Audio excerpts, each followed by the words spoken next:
Hello students, welcome to my YouTube channel Shreyas classes. आज हमने economic development में एक नया चैप्टर स्टार्ट करना है। Chapter is poverty. पॉवर्टी क्या होती है बेटा? अगर हम बात करें, कोई भी पर्सन जो अपनी बेसिक नेसेसिटी ऑफ लाइफ पूरी नहीं कर पा रहा, वो होता है पुअर। कौन होता है वो? पुअर।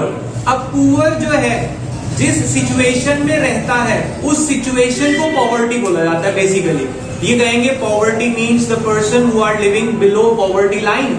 जो बिलो पॉवर्टी लाइन है वो पुअर होंगे ना। पॉवर्टी तो उनकी सिचुएशन को कहेंगे हम। तो देखो क्या लिखते हैं, poverty is the inability to fulfil minimum requirement of life. जब आप लाइफ की मिनिमम रिक्वायरमेंट पूरी ना कर पाए, उसको पॉवर्टी बोलेंगे। और आपके हिसाब से मिनिमम रिक्वायरमेंट में क्या आता है?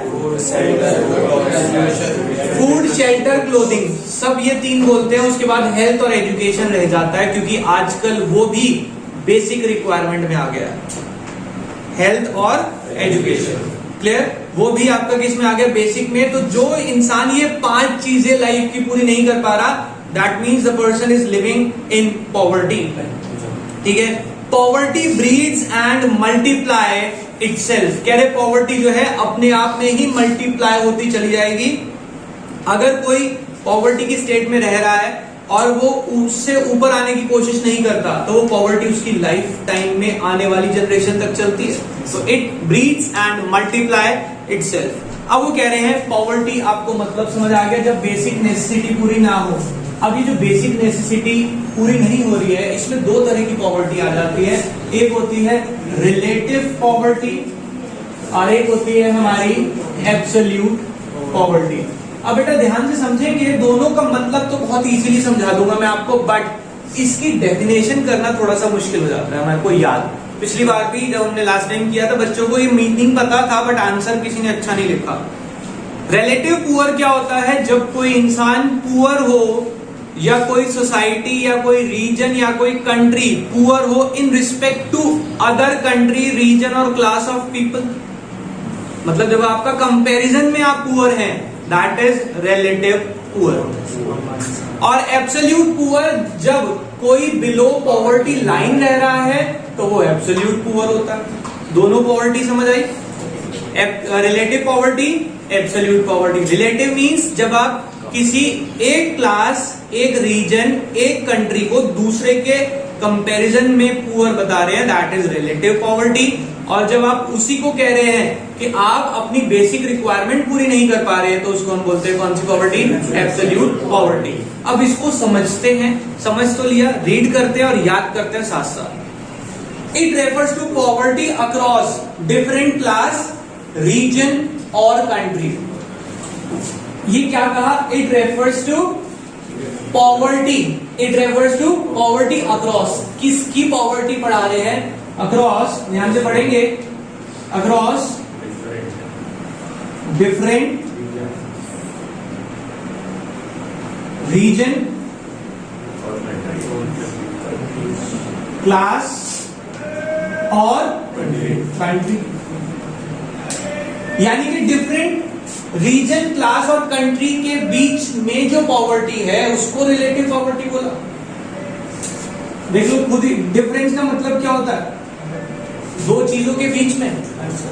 अक्रॉस डिफरेंट रीजन, क्लास और कंट्री। आगे बढ़ते हैं। द कंट्री और class of people whose level of living is low is treated as poor और relative poor in comparison to those country or class where people is having high level of living। समझ आई definition? समझ तो सबको आती, याद नहीं होती definition. तो इसमें हम कर रहे हैं, इसको बाइफरकेट कर रहे हैं। द क्लास, कंट्री और रीजन, क्या लिखा है? द कंट्री और क्लास, और द कंट्री और क्लास और region whose level of living. देखो द कंट्री और क्लास, इधर भी लिख दिया कंट्री और क्लास हुज, क्या? हुज लेवल of लिविंग, इधर भी लिख दिया हुज लेवल ऑफ लिविंग। देखो अब बनेगी डेफिनेशन बहुत इजीली। पहली line, it refers to poverty across different region, country और क्लास। अलग अलग कंट्री रीजन के बारे में बात कर रहे हैं। द कंट्री और class whose level of living is low in comparison to the country or class whose level of living is high is treated as relative poverty। समझ आई? ये समरी बनाने का तरीका समझा करो। जब सेंटेंस लेंदी होते हैं ना, दिमाग जवाब देना बंद कर देता है, समझ तो आ जाती, याद नहीं होती वो चीज, तो उसको समराइज करो। उन्होंने कंपेयर किसको किया? एक क्लास और एक दूसरी क्लास से। किस बेस पे किया? लेवल ऑफ लिविंग के बेस पे। मैंने वो दोनों बेस छाट लिए। एक का लो है दूसरे के कंपैरिजन में, तो वो क्या हो गया? Relative poor. अब हो जाएगी डेफिनेशन। आगे चलते हैं, देखो क्या लिखते हैं। फॉर एग्जाम्पल, एक एग्जाम्पल दे रहे हैं इसी के ऊपर base. In India share contributed bye 20% of people is 8%, while that of 20% people is 45.3। कह रहे हैं जो हम इंडिया की पॉपुलेशन की बात करें, उसमें अगर टॉप 20 और बॉटम 20 हम लें, वो जीडीपी में जो कंट्रीब्यूशन दे रहे हैं, बेटा ध्यान से समझेंगे, उनका जीडीपी में जो कंट्रीब्यूशन है, टॉप 20% लोग 45 पॉइंट कितना परसेंट? 3% काम करते हैं, और बॉटम 20% लोग सिर्फ और सिर्फ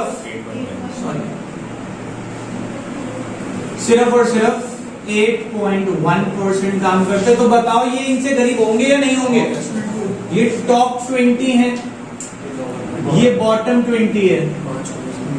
ये कितना काम कर रहे हैं? जितना इनकी कैपेसिटी है उससे डबल से भी ज्यादा, और ये आधे से भी कम काम कर रहे हैं।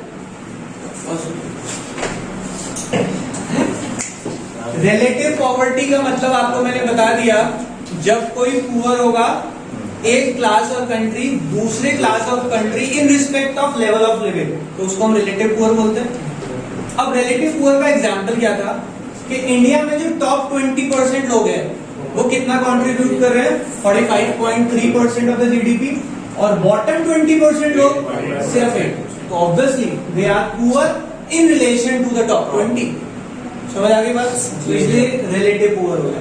अब बात करते हैं एब्सोल्यूट पुअर। एब्सोल्यूट पुअर कौन से होते हैं आपको बताया? जो लोग बिलो पॉवर्टी लाइन रहते हैं।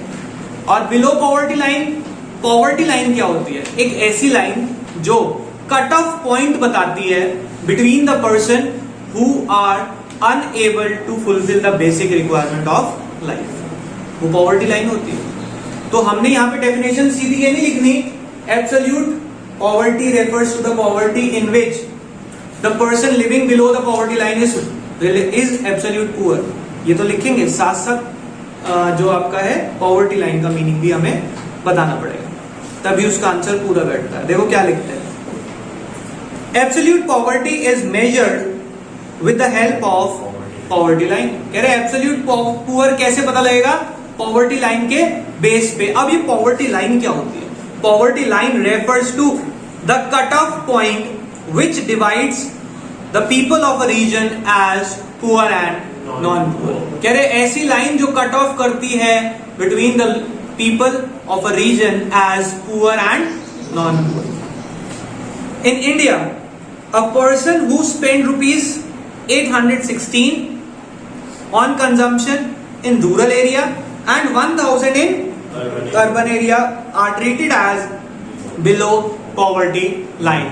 मतलब गांव के इलाके में अगर कोई पर्सन अपनी कंजम्पशन पे मंथली 816 रुपीज से कम खर्च कर रहा है, और अगर हम बात करें अर्बन एरिया में 1000 रुपीज से कम खर्च कर रहा है पर पर्सन अपनी कंजम्पशन पे, तो वो बिलो पॉवर्टी लाइन काउंट होंगे। आगे बढ़ते हैं। According to 2011 census 21.9% of people in India are below poverty line. लगभग 22% लोग 2011 के हिसाब से हमारे यहाँ पे बिलो पॉवर्टी लाइन थे, और इसी वजह से India covers over 50% of absolutely poor in the world. पूरे वर्ल्ड के 50% गरीब हमारे पास ही है। समझ रहे हैं आप बात? क्लियर हो गई बात? यस। तो एब्सोल्यूट पुअर कौन होंगे? Absolute poor are absolute poverty can be measured with the help of poverty line, and poverty line is refers to the cut-off point between the people of a region as poor and non-poor. India में 21.9% of the people are still living below poverty line according to 2011 census, and in the world we have more than 50%. कितना लिखा है? Covers over 50, तो more than 50% of absolute poor in the world. पूरे world के 50% से ज्यादा। अब poverty line का मतलब बता रहे हैं, एक बार नीचे पढ़ते हैं। पैराग्राफ में लिखा है poverty line is a cut off point which divides the people of a region as poor and non poor. It is usually set in the terms of per capita expenditure. कह रही है poverty line से ऊपर नीचे कैसे decide होता है? On the basis of per capita expenditure. और वो बता दिया, रूरल एरिया में 816, अर्बन एरिया में it is 1000। Percentage of population below poverty line, जो पॉवर्टी लाइन से नीचे रह रहे हैं, are called head count ratio. उसको हम क्या बोलते हैं? हेड काउंट रेशियो, यानी कि कितने लोग उससे नीचे हैं। और पॉवर्टी इंसिडेंस रेशियो भी बोलते हैं हम इसे। Is it okay? आगे चलते हैं। पॉवर्टी के कॉजेस क्या होते हैं? बेटा पहला हमने पढ़ा पॉवर्टी का मीनिंग, टाइप्स ऑफ पॉवर्टी। आगे चलते हैं, what are the causes of poverty. Poverty होने के रीजन क्या है? क्यों है इंडिया में पॉवर्टी? सबसे पहला लिखा है लो लेवल ऑफ, हमारे देश में जो लोगों की इनकम है वो कम है, जिस वजह से यहाँ पे पॉवर्टी बहुत ज्यादा है। देखो क्या लिखते हैं, the national product, the net national product of India is miserably low. Net national product मतलब यहाँ पे जो प्रोडक्शन हो रही है या यहाँ पे जो इनकम हो रही है। नेट नेशनल प्रोडक्ट क्यों लिखा है? अगर आपको मैक्रो के टॉपिक याद है, नेशनल इनकम का सिंबल क्या होता था? NNP at FC। इसको हम क्या बोलते हैं? Net national product. Full form बोले तो एट फैक्टर कॉस्ट, लेकिन अगर इसको हम नॉर्मल लैंग्वेज में बोले दिस इज नेशनल इनकम। तो इन्होंने नेट नेशनल प्रोडक्ट और नेशनल इनकम को इंटरचेंजेबली यूज किया है, तो कंफ्यूज मत होना। आप वो भी लिख सकते हैं, the national income of India is miserably low compare to its size of population. कह रहे पॉपुलेशन के हिसाब से इंडिया की जो इनकम है ना वो बहुत कम है। Low per capita income is its result of poorest country according to the UNO. कह रहे नेशनल इनकम इतनी कम है कि यूएनओ हमारे को पुअरेस्ट कंट्रीज में काउंट करता है। पुअरेस्ट की जो लिस्ट है उसमें इंडिया का नंबर है एज पर यूएनओ, क्योंकि हमारे यहाँ पे नेशनल इनकम बहुत कम है। आगे चलते हैं, और नेशनल इनकम कम होने का दूसरा रीजन बता रहे हैं गरीबी होने का, क्या? Heavy pressure of population. बेटा ध्यान से समझना, हैवी प्रेशर ऑफ पॉपुलेशन गरीबी का कारण कैसे है? देखो हमारे यहाँ पे ज्यादातर लोगों की इनकम कम नहीं है, but the problem is dependency ratio बहुत ज्यादा है।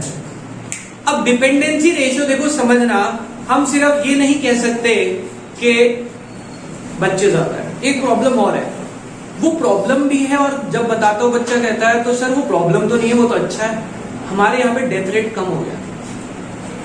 देखो डेथ रेट कम होने से हम कहते हैं सर इसका मतलब हम टेक्नोलॉजिकली इंप्रूव करें, मेडिकली हमारे यहाँ इंप्रूवमेंट आई है। आई नो, बट स्टिल जो पर्सन अर्न कर रहा है, अभी आप बैठे हैं आप हंस रहे हैं, आपको अच्छा लग रहा है सुन के, जब आपके ऊपर 2 या 4 या 6 या 8 लोगों के सर्वाइवल की रिस्पॉन्सिबिलिटी आएगी ना, उतना पैसा कमाना पड़ेगा, तब पता लगता है कि हाँ हम भी शायद अब पॉवर्टी लाइन में जा रहे हैं, क्योंकि जितने लोग उतना खर्चा। सिंपल सी बात है, पर पर्सन को आप खाना देने के बाद भी पर पर्सन को मंथली कम से कम 1000 से 2000 रुपए पॉकेट मनी चाहिए आज की डेट में, चाहे छोटा बच्चा हो। तो इस हिसाब से हमारे यहाँ पे पॉवर्टी होने का एक रीजन ये भी है, that is heavy pressure of population. पढ़ते हैं, देखो क्या लिखते हैं, population has been rising at a rapid speed, कह रहे बहुत तेजी से बढ़ रही है इंडिया की population. This is because of fall in death rate mainly, कह रहे डेथ रेट की वजह से क्या प्रॉब्लम आ रही है, due to heavy pressure of population dependency burden is rising, hence poverty is increasing.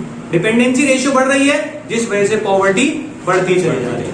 आगे चलते हैं, chronic unemployment and under employment. बेटा क्रॉनिक मतलब जो बहुत बुरी तरह से इंडिया में फैल चुका है, यानी कि इंडिया की जड़ों में जा चुकी है क्या, अनएम्प्लॉयमेंट एंड अंडर एम्प्लॉयमेंट। हम जितनी मर्जी कोशिश कर ले, सब लोगों को एम्प्लॉयमेंट नहीं दे पा रहे, और जिनको मिल रही है उनको पूरी नहीं मिल रही। आप देखते हैं कुछ पार्ट टाइम वर्कर्स भी है इंडिया में।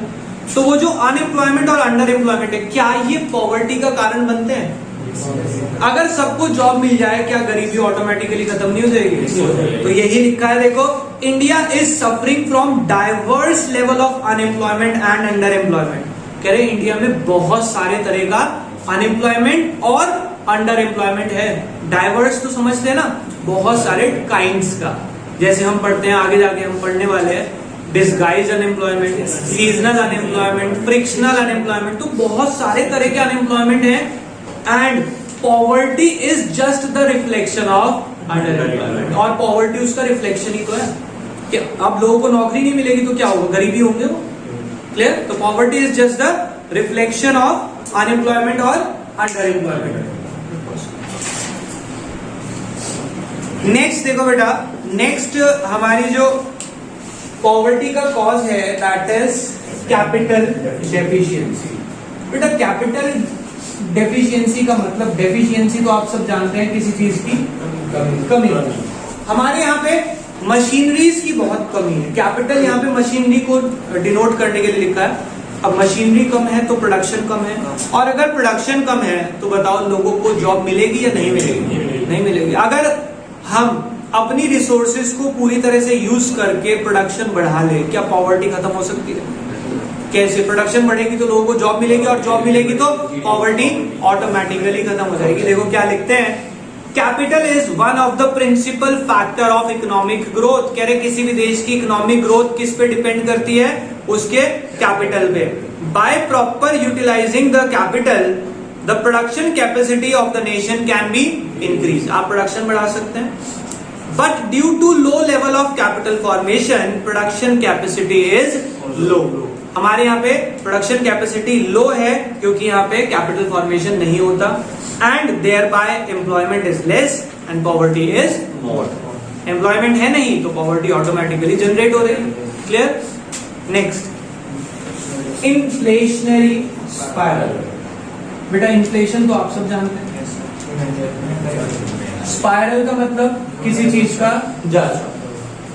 हमारे यहाँ पे महंगाई का जो जाल है वो बढ़ता ही जा रहा है। कैसे बढ़ रहा है? देखो क्या हो रहा है, इंडिया में महंगाई जो है वो बढ़ रही है, हम सब जानते हैं। महंगाई बढ़ने के रीजंस तो अलग है, मैं इन्फ्लेशन के रीजन नहीं बढ़ा रहा, मैं पॉवर्टी के रीजन बढ़ा रहा हूँ। इन्फ्लेशन क्यों बढ़ रहा है उसका रीजन नहीं बता रहा है यहाँ पे। अब इन्फ्लेशन बढ़ रहा है, हम सब जानते हैं, हर चीज महंगी हो रही है।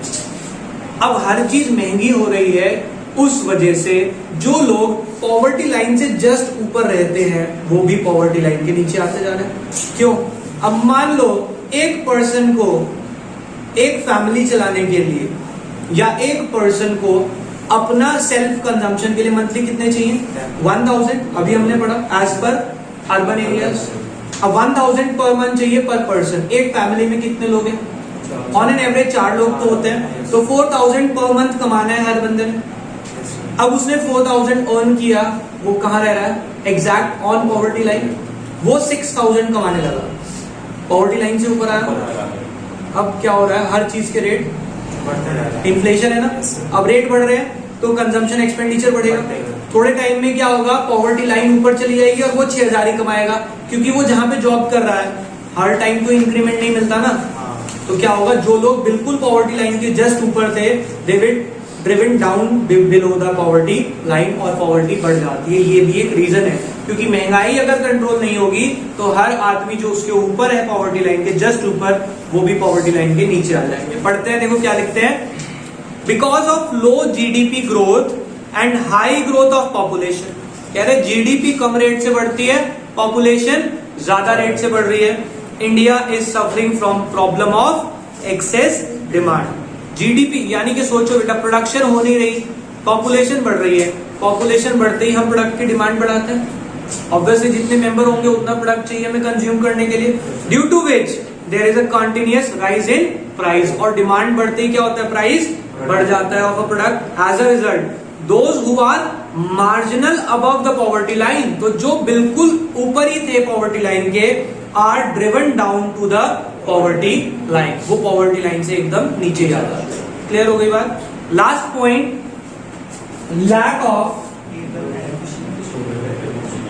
Able and efficient entrepreneur. हमारे यहां पे जो एबल्ड और एफिशिएंट एंटरप्रेन्योर तो समझते हैं आप सब, कौन होते हैं एंटरप्रेन्योर? हाँ बेटा, एंटरप्रेन्योर ओनर को बोलते हैं। एंटरप्रेन्योर कौन होते हैं? ओनर। हमारे यहाँ पे एबल्ड और एफिशिएंट एंटरप्रेन्योर की कमी है, जिस वजह से पॉवर्टी होती है। कैसे? देखो एक ट्रिक समझा सकता हूं, उससे आपको हिंट आ जाएगा, लेकिन वो ट्रिक सीखने के पैसे लगते हैं। देखो बेटा, सिंपल सी बात है, एक्सपीरियंस मैटर्स। जो आने वाले समय में एंटरप्रेन्योर, अच्छे एंटरप्रेन्योर होंगे, वो सिर्फ वो एंटरप्रेन्योर होंगे जो पढ़े लिखे होंगे, जिनको जो एबल होंगे, मींस पढ़े लिखे होंगे, एंड एफिशिएंट यानी अच्छे से काम को मैनेज करना जानते होंगे। अब अच्छे से काम को मैनेज कैसे करेगा कोई? जब कोई पढ़ा लिखा होगा तो उसके पास टेक्निक्स होंगी, उसके पास नॉलेज होगी। देखो मार्केट में कंपटीशन अभी भी इतना है कि प्रॉफिट कमाने के लिए आप सेल प्राइस नहीं बढ़ा सकते, आपको कॉस्ट में कट डाउन करना होता है या फिर सेल बढ़ानी होती है। कॉस्ट, मैं कह रहा हूं सेल प्राइस नहीं, क्वांटिटी ऑफ सेल बढ़ानी पड़ती है। मार्जिन तो वही 10% या 5% का लेके चलेंगे, या 2% भी लेते हैं कुछ बिजनेस में, मार्जिन वही रहेगा जो आपके बिजनेस का है, but you have to increase the sales. Quantity of sale बढ़ाएंगे तो प्रॉफिट। अब उसके लिए क्या कर सकते हैं? आपको होना पड़ेगा एक एबल और एफिशिएंट एंटरप्रेन्योर। अब उससे सर पॉवर्टी कैसे खत्म होती है, ध्यान से समझना। एक एग्जांपल दे रहा हूं, सपोज आपका बिजनेस है, आप उस बिजनेस में कोई प्रोडक्शन कर रहे हैं या कोई ट्रेडिंग कर रहे हैं, आपने एक लेबर रखा हुआ है, उस लेबर को आप मॉर्निंग 10 टू इवनिंग 6 और 7 तक रखते हैं और उसको पेमेंट देते हैं आप suppose 600 per day. On an average 600-700 रुपए से ऊपर सैलरी नहीं होती, ठीक है। अब 600-700 भी अगर मैंने आपको बताऊं तो मैंने बहुत ज्यादा बता दी, क्योंकि 18,000 रुपए बैठती है मंथली। इतना तो कोई नहीं देता सर। मैं तो बहुत अच्छे लेबर की बात कर रहा हूँ, क्लासिक लेबर की जो आपने रखी है अगर दुकान पे, उसमें भी देखो हम क्या करते हैं, जो अच्छा एंटरप्रेन्योर होगा वो क्या करेगा, वो लेबर को 10 बजे बुलाने की बजाय सुबह बुलाएगा 7 बजे, 7 से 1 बजे तक उसकी छुट्टी कर देगा। क्या करेगा? 1 बजे छुट्टी, बाय बाय। उसको कितनी देर काम कराया? 6 आवर्स काम कराया। 6 आवर्स के बाद हम सब जानते हैं लेबर जो है ना, आखिरी के 2 घंटे टाइम निकालते घड़ी देख देख के, यार कितनी देर रहेगी, या कि हम उसका टाइम ही 6 घंटे कर दें और उसको कहें कि भाई तेरा हाफ डे है ना, तेरी सैलरी कितनी होती है, डेली 600 थी, हाफ कितना हो गया, हम तेरे को 350 देंगे, वो खुश हो जाएगा। 400 दे देंगे, खुश, 400 में वो खुशी खुशी आएगा। अब दूसरा लेबर मैं बुलाऊंगा शाम को 1 बजे, उससे कराऊंगा रात को 8 बजे तक का, उसे भी 400 दूंगा। मेरी जो कॉस्ट 600 थी, अब वो कितनी हो गई, 800।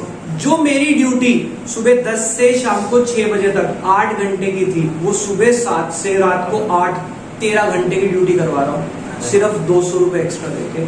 और 2 लोगों को नौकरी मिल गई, पॉवर्टी भी हटी और मैं एक एफिशिएंट और एबल एंटरप्रेन्योर भी बना, क्योंकि जितनी लेबर से काम कराऊंगा मेरा भी तो प्रॉफिट बढ़ेगा। समझ रहे हैं? ये कुछ टेक्निक्स होती है जो हमें पढ़ाई से ही सीखने को मिलती है। अब आप कहेंगे कि नहीं भैया हमारे यहाँ ऐसा नहीं होता, पर क्या आप ऐसी टेक्निक अप्लाई करके अपने मार्जिन बढ़ा सकते हैं? नहीं। देखो हर बिजनेस में होता है, मॉर्निंग के कुछ ऑर्डर्स होते हैं जो हमें लॉट में उठवाने होते हैं, हर बिजनेस में होता है। और खासकर वो अगर किसी का बड़ा बिजनेस है तो वो लोडिंग अनलोडिंग करवाते हैं, वो सुबह ही होती है मार्केट खुलने से पहले, तो वो काम हम सुबह करा सकते हैं कुछ एक्स्ट्रा लेबर को बुला के।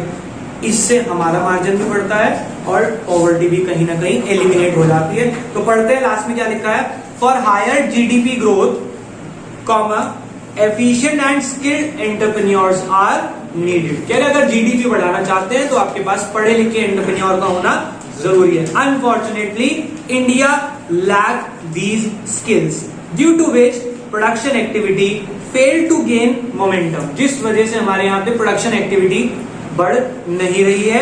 Hence it become difficult to tackle the poverty, जिस वजह से पॉवर्टी कम हो रही है। इसीलिए हमारी गवर्नमेंट बहुत सारे एंटरप्रेन्योरशिप डेवलपमेंट प्रोग्राम्स बनाती है जिसमें वो लोगों को मोटिवेट कर रहे हैं कि आप एंटरप्रेन्योर स्किल्स डेवलप करें, जॉब पे मत जाओ, अपना बिजनेस करने की कैपेबिलिटीज भी रखो। हर जगह ये नहीं होता कि भाई हम तो ये पढ़ के और नौकरी कर लेंगे। समझ आ गई बात? तो ये पॉवर्टी एलिमिनेट करने के कुछ पॉवर्टी होने के कुछ कॉजेस लिखे हैं यहाँ पे, हम इसी को याद करते हैं। चलो बेटा बाकी टॉपिक करेंगे नेक्स्ट क्लास में, अभी करा रहा हूँ आपको। अभी के लिए बाय बाय।